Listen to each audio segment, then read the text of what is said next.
Hai guys, jumpa lagi bareng gua di sini. Kali ini gua akan menceritakan alur sebuah kisah dua orang preman gemblung, si Cungkring dan si Budek, yang telah mendapat karma karena telah nyolong duit si Kang Baso. Gimana kisah kelanjutannya? Yuk gasken.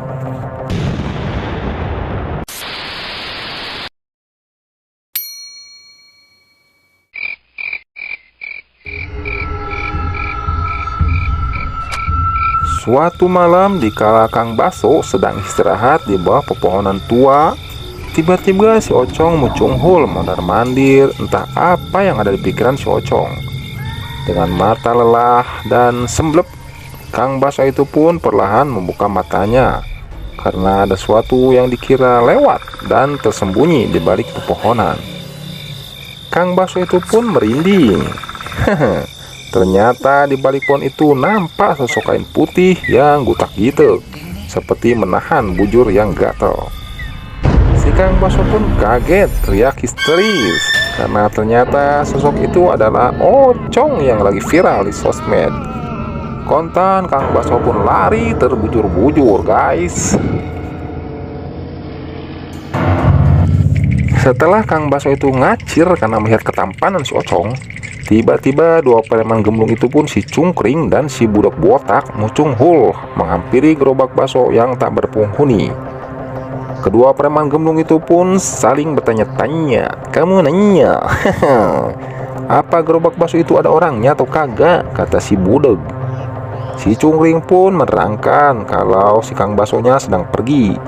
Tapi dasar si Budek botak masih aja bertanya-tanya. Alhasil si Cungkring itu pun berteriak di harapan celinan Budek. Setelah tahu nggak ada orangnya, lantas si Cungkring pun memeriksa gerobak bakso tersebut. Setelah luak lieu kadieu-kaditu, bakso pun dilahap oleh preman gemblung itu. Tak hanya bakso guys, ternyata si Cungkring buka laci, dan di laci itu pun ada duitnya. Dan duit itu pun digondol oleh preman kampret tersebut. Setelah merasa cukup kenyang dan dapat duit, si Cungkring dan si Budek pun langsung tancap gas capcus dengan motor Rossinya. Cus. Beberapa menit kemudian, Kang Baso pun datang karena merasa sudah cukup aman. Tapi dia tiba-tiba dibuat kaget. Anjir, duit di laci disain gope perak cuy. Dengan tampang pelongo, Kang Baso itu pun berpikir, siapa yang berani nyolong duit gua anjir? Kang Baso pun berspekulasi kalau yang nyolong itu pasti pencuri yang berpakaian pocong. Sebab kalau pocong nggak mungkin doyan duit katanya. Si Kang Baso pun berniat akan membalas kalau ketemu nanti dengan pencuri itu. Ini tidak boleh terjadi. Aku akan melakukan perhitungan dengan orang itu.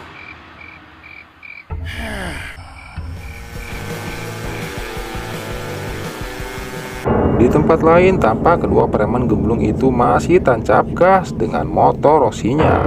Mereka senang kalau hari ini banyak duit. Akhirnya mereka pun cari makan, dan kebetulan warung Mbak Siti pun masih buka. Mereka pun langsung menepi untuk jajablo guys. Mereka pun langsung masuk dengan sumringah karena pede dengan bawa duit banyak. Mbak Siti pun langsung gual geol dengan pasang muka imutnya dengan gincu merah merona dan rambut ala Blackpink. Lantas si Budek itu pun langsung pesan mie ayam 2 porsi sekaligus untuk dirinya. Mie-nya banyak, ayamnya banyak tanpa sambal, ungkap si Budek. Dengan kalimat itu pun sempat diulang 2 kali. Padahal kan yang Budek dia. Mbak Siti pun langsung merespon dengan gercep. Akhirnya mereka pun pesan masing-masing 2 porsi sekaligus. Di saat Mbak Siti sedang sibuk bikin pesanan, tiba-tiba si Budek bilang kalau dia nggak pakai telur. Padahal awal mesen dia pakai telur. Kontan Mbak Siti pun marah dengan muka merah. Dengan pemandangan yang gemenakan itu, kedua preman itu pun langsung ketakutan dan gemeteran. Akhirnya mereka pun kabur. Cus, langsung tancap gas dengan motor Rossinya.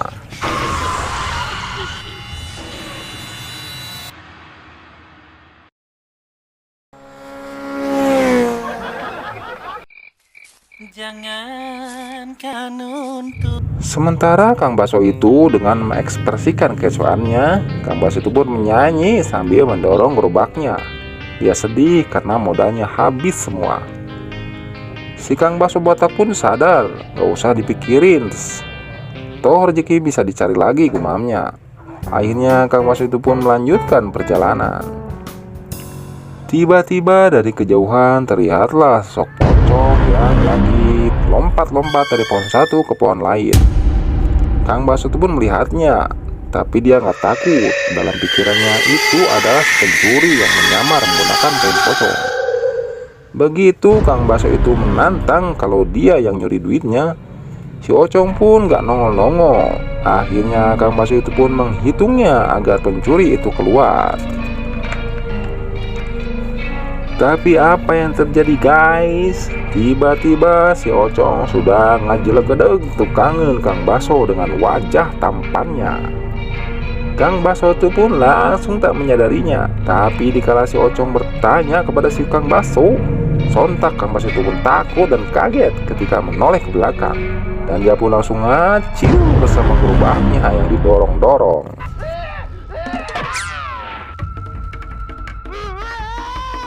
Dengan rasa ketakutan yang teramat sangat, akhirnya gerobak itu pun lepas dari genggaman Kang Baso.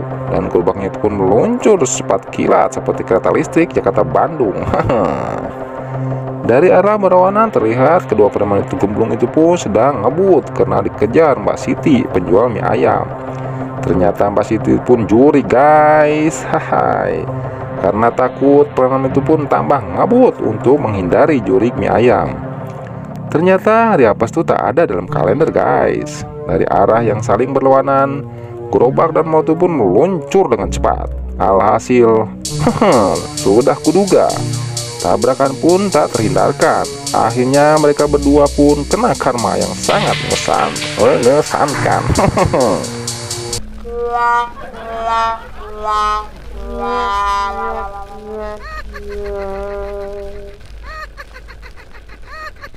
Oke guys, terima kasih sudah menonton. Bagi yang belum subscribe, mangga di subscribe agar kalian dapat menonton alur cerita yang lebih seru lagi. Terima kasih, wassalam.